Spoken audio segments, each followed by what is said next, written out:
संजय उवाच तम विषीदन्तमिदं वाक्यमुवाच मधुसूदनः। भावार्थ, संजय बोले, उस प्रकार करुणा से व्याप्त और आंसुओं से पूर्ण तथा व्याकुल नेत्रों वाले शोकयुक्त उस अर्जुन के प्रति भगवान मधुसूदन ने यह वचन कहा। श्री भगवानुवाच कुतस्त्वा कश्मलमिदं विषमे अनार्यजुष्टम स्वर्ग्यम कीर्तिकर्म अर्जुन। भावार्थ, श्री भगवान बोले, हे अर्जुन, तुझे इस असमय में यह मोह किस हेतु से प्राप्त हुआ? क्योंकि न तो यह श्रेष्ठ पुरुषों द्वारा आचरित है, न स्वर्ग को देने वाला है और न कीर्ति को करने वाला ही है। क्लैब्यम मास्म गमः पार्थ नैतत्त्वयुपद्यते क्षुद्रम हृदय दौर्बल्यम त्यक्त्वोत्तिष्ठ परंतप। भावार्थ, इसलिए हे अर्जुन, नपुंसकता को मत प्राप्त हो, तुझमें यह उचित नहीं जान पड़ती। हे परंतप, हृदय की तुच्छ दुर्बलता को त्याग कर युद्ध के लिए खड़ा हो जा। अर्जुन उवाच कत भीष्म संख्ये द्रोण च मधुसूदन एषुभिः प्रत्योत्स्यामि पूजार्हावरिसूदन। भावार्थ, अर्जुन बोले, हे मधुसूदन, मैं रणभूमि में किस प्रकार बाणों से भीष्म पितामह और द्रोणाचार्य के विरुद्ध लड़ूंगा, क्योंकि हे अरिसूदन, वे दोनों ही पूजनीय हैं। गुरुन् हत्वा हि महानुभावान् श्रेयो भोक्तुं भैक्ष्यन्ति लोकैः हत्वार्थ कामांस्तु गुरुनिह भुञ्जीय। भावार्थ, इसलिए इन महानुभाव गुरुजनों को न मारकर मैं इस लोक में भिक्षा का अन्न भी खाना कल्याणकारक समझता हूँ, क्योंकि गुरुजनों को मारकर भी इस लोक में रुधिर से सने हुए अर्थ और कामरूप भोगों को ही तो भोगूंगा। न चैतद्विद्मः कतरन्नो गरियो यद्वा जयेम यदि वा नो जयेयो यानेव हत्वा न जिजीविषाम स्तेव स्थिताः प्रमुखे धार्तराष्ट्राः। भावार्थ, हम यह भी नहीं जानते कि हमारे लिए युद्ध करना और न करना इन दोनों में से कौन सा श्रेष्ठ है, अथवा यह भी नहीं जानते कि उन्हें हम जीतेंगे या हमको वे जीतेंगे। और जिनको मारकर हम जीना भी नहीं चाहते, वे ही हमारे आत्मीय धृतराष्ट्र के पुत्र हमारे मुकाबले में खड़े हैं। कार्पण्य दोषपहता स्वभावः पृच्छामि त्वां धर्म समुचिताः यच्छ्रेयः स्यान्निश्चित ब्रूहि तन्मे शिष्यस्ते शाधि मा त्वां। भावार्थ, इसलिए कायरता रूप दोष से उपहत हुए स्वभाव वाला तथा धर्म के विषय में मोहित चित हुआ मैं आपसे पूछता हूँ कि जो साधन निश्चित कल्याणकारक हो, वह मेरे लिए कहिए, क्योंकि मैं आपका शिष्य हूँ, इसलिए आपके शरण हुए मुझको शिक्षा दीजिए। न हि प्रपश्यामि ममापनुद्या अवाप्य भूमावस्पत्रमृद्धं राज्यं सुराणाम्पि। भावार्थ, क्योंकि भूमि में निष्कंटक धन धान्य संपन्न राज्य को और देवताओं के स्वामित्व को प्राप्त होकर भी मैं उस उपाय को नहीं देखता हूँ, जो मेरी इंद्रियों के सुखाने वाले शोक को दूर कर सके। संजय उवाच एवमुक्त्वा ऋषिकेशं गुडाकेशः परन्तप न योत्स्य इति गोविंद मुक्त्वा तूष्णी बभूव। भावार्थ, संजय बोले, हे निद्रा को जीतने वाले अर्जुन अंतर्यामी श्री कृष्ण महाराज के प्रति इस प्रकार कहकर फिर श्री गोविंद से युद्ध नहीं करूंगा यह स्पष्ट कहकर चुप हो गए। तमुवाच ऋषिकेशः प्रहसन्निव भारत सेनयोरुभयोः मध्ये विषीदन्तमिदं वचः। भावार्थ, हे भरतवंशी धृतराष्ट्र, अंतर्यामी श्री कृष्ण महाराज दोनों सेनाओं के बीच में शोक करते हुए उस अर्जुन को हंसते हुए से यह वचन बोले। श्री भगवानुवाच शोच्यानन्द शोचस्त्व प्रज्ञादांशच भाषसे गतासु नक्तासुंशच नानुशोचन्ति पंडिताः। भावार्थ, श्री भगवान बोले, हे अर्जुन, तू न शोक करने योग्य मनुष्यों के लिए शोक करता है और पंडितों के से वचनों को कहता है, परंतु जिनके प्राण चले गए हैं उनके लिए और जिनके प्राण नहीं गए हैं उनके लिए भी पंडित जन शोक नहीं करते। न त्वेवाहं जातु नासं न त्वनिमे जनाधिपाः न चैव न भविष्यामः सवे वयन्तः। भावार्थ, न तो ऐसा ही है कि मैं किसी काल में नहीं था, तू नहीं था, अथवा ये राजा लोग नहीं थे, और न ऐसा ही है कि इससे आगे हम सब नहीं रहेंगे। देहिनोऽस्मिन् यथा देहे कौमार यौवन जरा तथा देहांतर प्राप्तिर्धीरस्तत्र न मुह्यति। भावार्थ, जैसे जीवात्मा की इस देह में बालकपन, जवानी और वृद्धावस्था होती है, वैसे ही अन्य शरीर की प्राप्ति होती है, उस विषय में धीर पुरुष मोहित नहीं होता। मात्रा स्पर्शास्तु कौन्तेय शीतोष्ण सुख दुःखदाः आगमापाइनो नित्यास्तांस्तितिक्षस भारत। भावार्थ, हे कुतिपुत्र, सर्दी गर्मी और सुख दुख को देने वाले इंद्रियों और विषयों के संयोग तो उत्पत्ति विनाशशील और अनित्य हैं, इसलिए हे भारत, उनको तू सहन कर। यम ही न व्यथयन्त्येते पुरुष पुरुषर्षभ समदुःख सुख धीर सोमृतत्वाय कल्पते। भावार्थ, क्योंकि हे पुरुष श्रेष्ठ, दुख सुख को समान समझने वाले जिस धीर पुरुष को ये इंद्रियों और विषयों के संयोग व्याकुल नहीं करते, वह मोक्ष के योग्य होता है। नासतो विद्यते भावो नाभावो विद्यते सतः उभयोपि दृष्टान्तस्त्वनयोस्तत्वदर्शिभिः। भावार्थ, वस्तु की तो सत्ता नहीं है और का अभाव नहीं है। इस प्रकार इन दोनों का ही तत्वज्ञानी पुरुषों द्वारा देखा गया है। अविनाशी तु तद्विद्धि येन सर्वमिदं विनाशमव्ययस्यास्य न कश्चित् कर्तुमर्हति।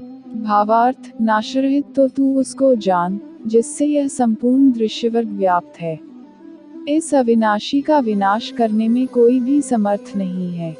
अंतवन्त इमे देहा नित्यस्योक्ताः शरीरिणः अनाशिनो प्रमेयस्य तस्माद्योध्यस भारत। भावार्थ, इस नाशरहित अप्रमेय नित्य स्वरूप जीवात्मा के ये सब शरीर नाशवान कहे गए हैं, इसलिए हे भरतवंशी अर्जुन, तू युद्ध कर। यं वेति हन्तार्यश्चन मन्यते उभो तो न विजानीतो नायम हन्ति न हन्यते। भावार्थ, जो इस आत्मा को मारने वाला समझता है तथा जो इसको मरा मानता है, वे दोनों ही नहीं जानते, क्योंकि यह आत्मा वास्तव में न तो किसी को मारता है और न किसी द्वारा मारा जाता है। न जायते म्रियते वा कदाचिन अनायं भूत्वा भविता वा न भूयः अजो नित्यः शाश्वतोऽयं पुराणो न हन्यते हन्यमाने शरीरे। भावार्थ, यह आत्मा किसी काल में भी न तो जन्मता है और न मरता ही है तथा न यह उत्पन्न होकर फिर होने वाला ही है, क्योंकि यह अजन्मा, नित्य, सनातन और पुरातन है। शरीर के मारे जाने पर भी यह नहीं मारा जाता। वेदाविनाशिन नित्यम यः कथ स पुरुषः पार्थकम घतयति हन्ति। भावार्थ, हे पृथापुत्र अर्जुन, जो पुरुष इस आत्मा को नाशरहित, नित्य, अजन्मा और अव्यय जानता है, वह पुरुष कैसे किसको मरवाता है और कैसे किसको मारता है। वासांसि जीर्णानि यथा विहाय नवानि गृह्णाति नरोप्राणि तथा शरीराणि विहाय जीर्णान्यन्यानि संयाति नवानि देहि। भावार्थ, जैसे मनुष्य पुराने वस्त्रों को त्याग कर दूसरे नए वस्त्रों को ग्रहण करता है, वैसे ही जीवात्मा पुराने शरीरों को त्याग कर दूसरे नए शरीरों को प्राप्त होता है।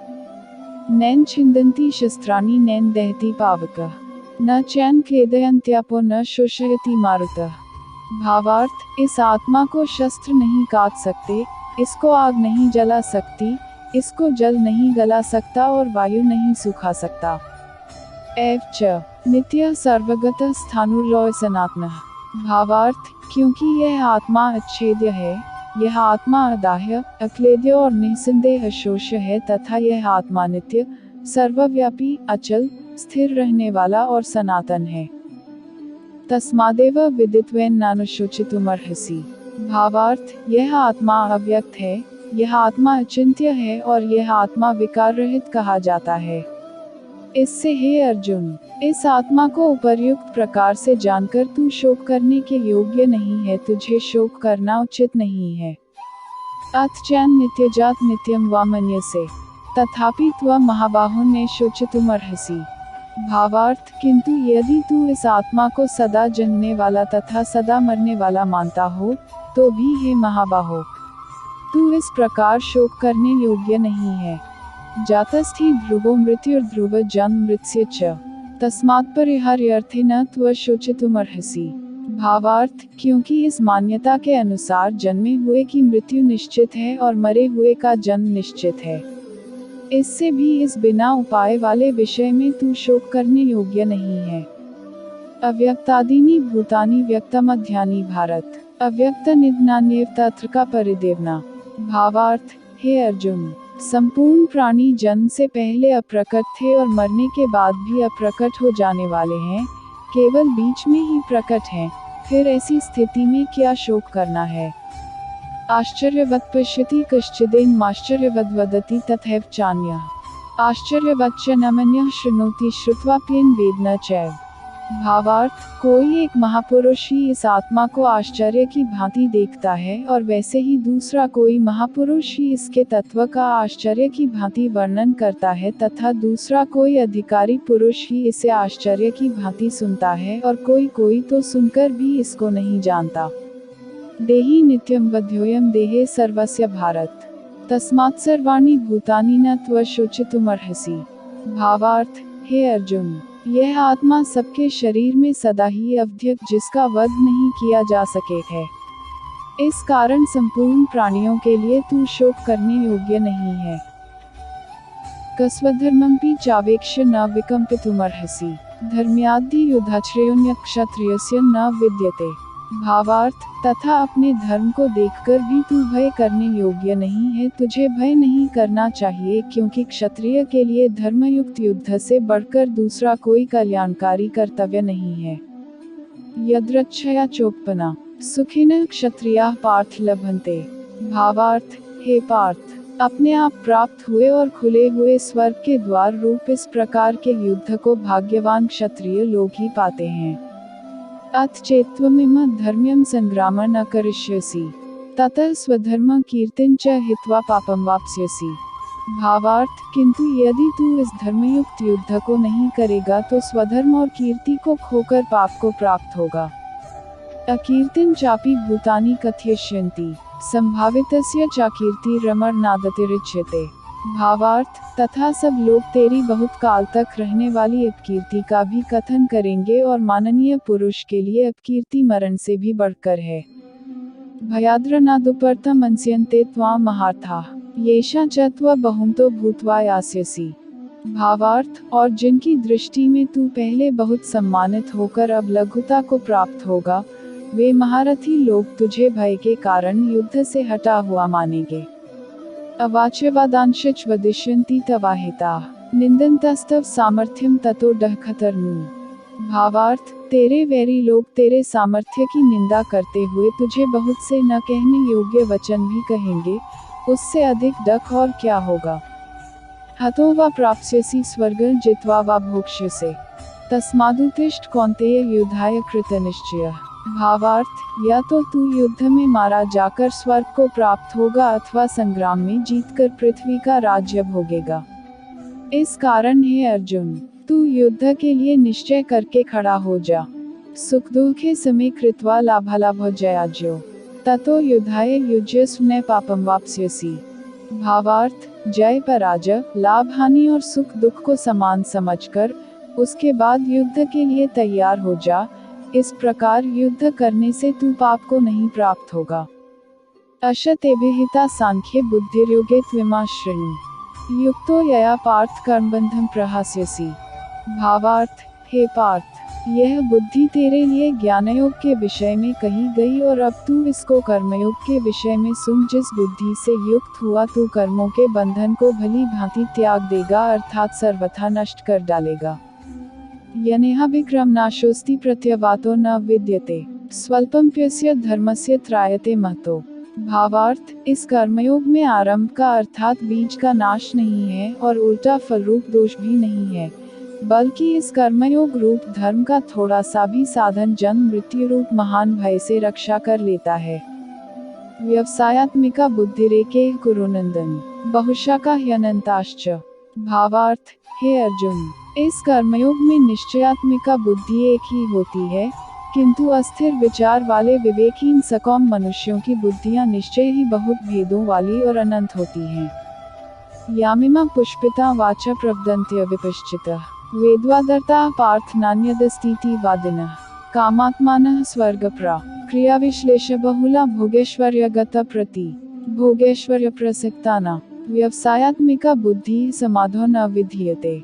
भावार्थ, हे अर्जुन, जो भोगों में तन्मय हो रहे हैं, जो कर्मफल के प्रशंसक वेदवाक्यों में ही प्रीति रखते हैं, जिनकी बुद्धि में स्वर्ग ही परम प्राप्य वस्तु है और जो स्वर्ग से बढ़कर दूसरी कोई वस्तु ही नहीं है ऐसा कहने वाले हैं, वे अविवेकी जन इस प्रकार की जिस पुष्पित दिखाव शोभायुक्त वाणी को कहा करते हैं, जो कि जन्मरूप कर्मफल देने वाली एवं भोग तथा ऐश्वर्य की प्राप्ति के लिए नाना प्रकार की बहुत सी क्रियाओं का वर्णन करने वाली है, उस वाणी द्वारा जिनका चित्त हर लिया गया है, जो भोग और ऐश्वर्य में अत्यंत आसक्त हैं, उन पुरुषों की परमात्मा में निश्चयात्मिका बुद्धि नहीं होती।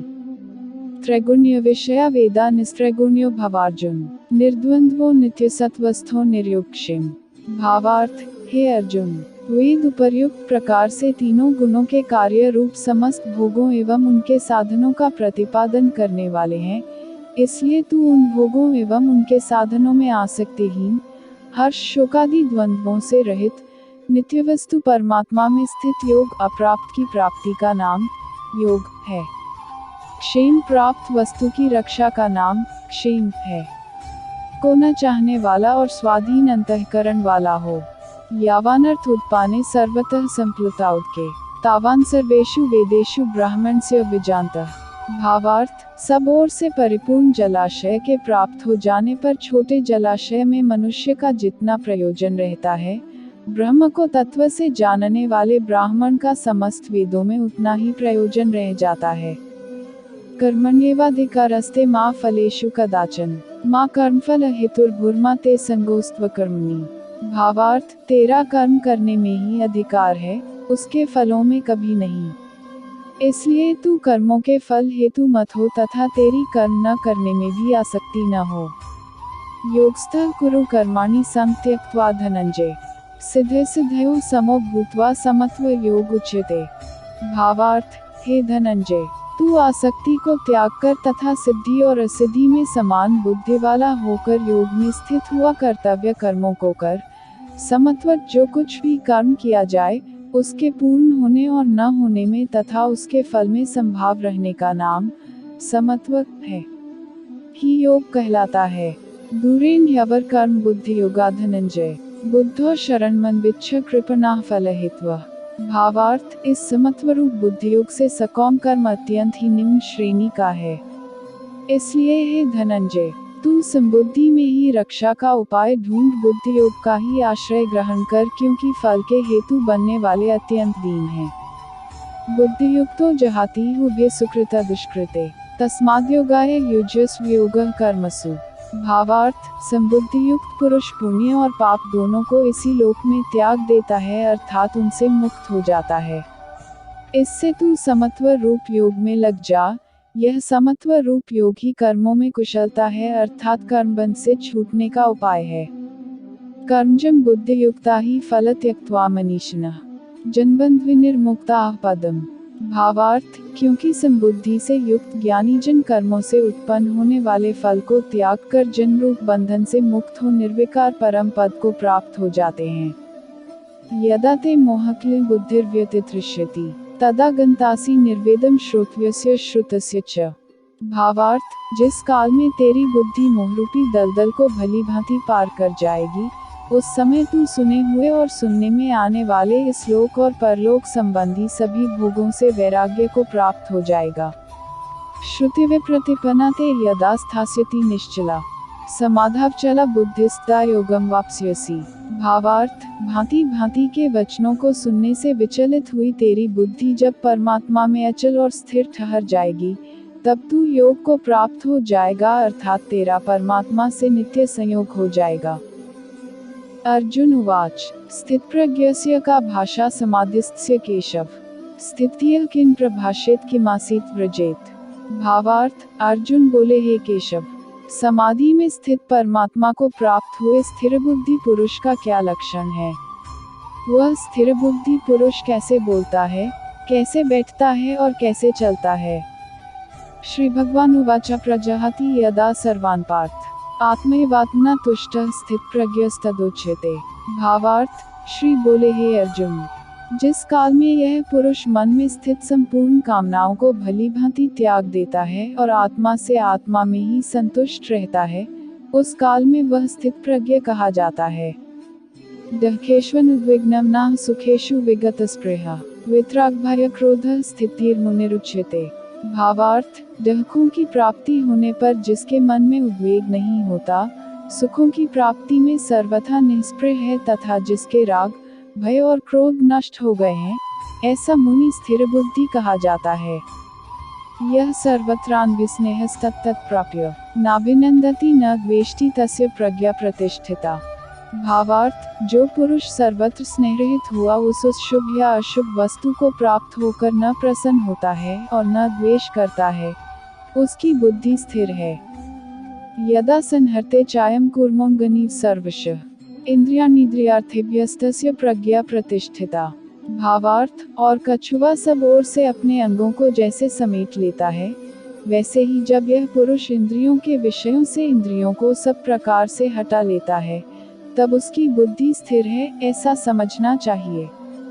विषया विनिवर्तन्ते निराहारस्य देहिनः रसवर्जं रसोप्यस्य पर दृष्ट्वा निवर्ते।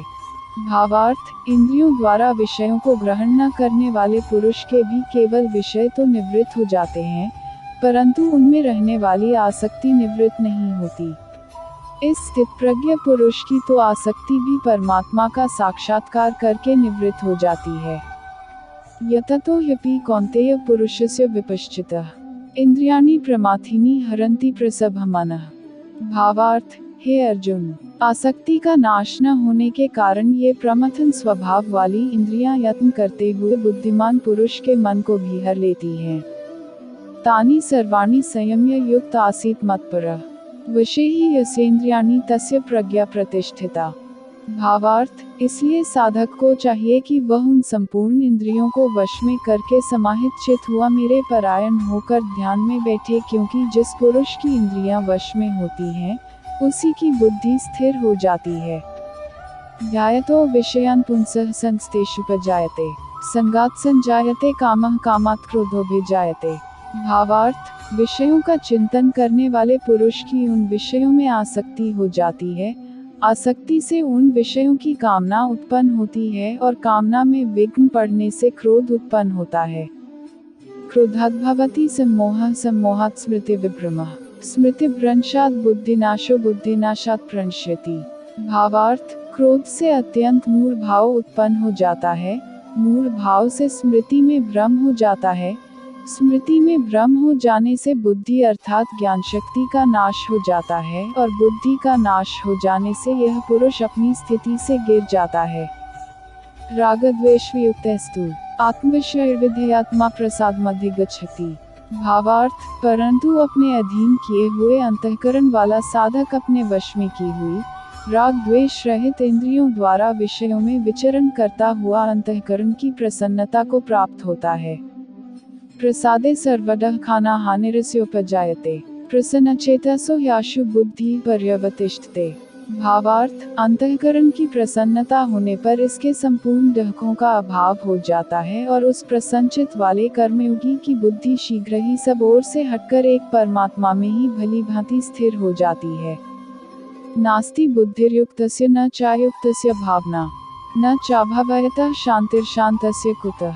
भावार्थ, न जीते हुए मन और इंद्रियों वाले पुरुष में निश्चयात्मिका बुद्धि नहीं होती और उस अयुक्त मनुष्य के अंतःकरण में भावना भी नहीं होती तथा भावनाहीन मनुष्य को शांति नहीं मिलती और शांति रहित मनुष्य को सुख कैसे मिल सकता है। इंद्रियाणा ही चरता यन्मनोनुविधीयते तदस्य हरति प्रज्ञा वायुर्नावमिवांसि। भावार्थ, क्योंकि जैसे जल में चलने वाली नाव को वायु हर लेती है, वैसे ही विषयों में विचरती हुई इंद्रियों में से मन जिस इंद्रिय के साथ रहता है, वह एक ही इंद्रिय संयुक्त पुरुष की बुद्धि को हर लेती है। तस्माद्यस्य महाबाहो निगृहीतानि सर्वशः इंद्रियाणीन्द्रियार्थेभ्यस्तस्य प्रज्ञा प्रतिष्ठिता। भावार्थ, इसलिए हे महाबाहो, जिस पुरुष की इंद्रियां इंद्रियों के विषयों में सब प्रकार निग्रह की हुई है, उसी की बुद्धि स्थिर है। या निशा सर्वभूताना तस्या जागृति संयमी यस्या जागृति भूतानि सा निशा पश्यतो मुनाः। भावार्थ, संपूर्ण प्राणियों के लिए जो रात्रि के समान है, उस नित्य ज्ञान स्वरूप परमानंद की प्राप्ति में स्थित प्रज्ञ योगी जागता है और जिस नाशवान सांसारिक सुख की प्राप्ति में सब प्राणी जागते हैं, परमात्मा के तत्व को जानने वाले मुनि के लिए वह रात्रि के समान है। आपूर्यमाणं जल प्रतिष्ठं समुद्रमापः प्रविशन्ति तद्वत् कामा यं प्रविशन्ति सवे स शान्तिमाप्नोति न कामकामी। भावार्थ, जैसे नाना नदियों के जल सब ओर से परिपूर्ण अचल प्रतिष्ठा वाले समुद्र में उसको विचलित न करते हुए ही समा जाते हैं, वैसे ही सब भोग जिस स्थित प्रज्ञ पुरुष में किसी प्रकार का विकार उत्पन्न किए बिना ही समा जाते हैं, वही पुरुष परम शांति को प्राप्त होता है, भोगों को चाहने वाला नहीं। विहाय कामान्यः सर्वान् पुमांश्चरति निःस्पृहः निर्ममो निरहंकारः स शान्तिमधिगच्छति। भावार्थ, जो पुरुष संपूर्ण कामनाओं को त्याग कर ममता रहित, अहंकार रहित और स्पृहा रहित हुआ विचरता है, वही शांति को प्राप्त होता है, अर्थात वह शांति को प्राप्त है। अश ब्राह्मी स्थिति पार्थ नैना प्राप्य विमुह्यति स्थित्वास्यामन्तकालेपि ब्रह्म निर्वाणम रक्षति। भावार्थ, हे अर्जुन, यह ब्रह्म को प्राप्त हुए पुरुष की स्थिति है, इसको प्राप्त होकर योगी कभी मोहित नहीं होता और अंतकाल में भी इस ब्राह्मी स्थिति में स्थित होकर ब्रह्मानंद को प्राप्त हो जाता है। ओम तत्सदिति श्रीमद्भगवद्गीतासु उपनिषत्सु ब्रह्मविद्यायां योगशास्त्रे श्रीकृष्णार्जुन संवादे सांख्ययोगो नाम द्वितीयोऽध्यायः। 2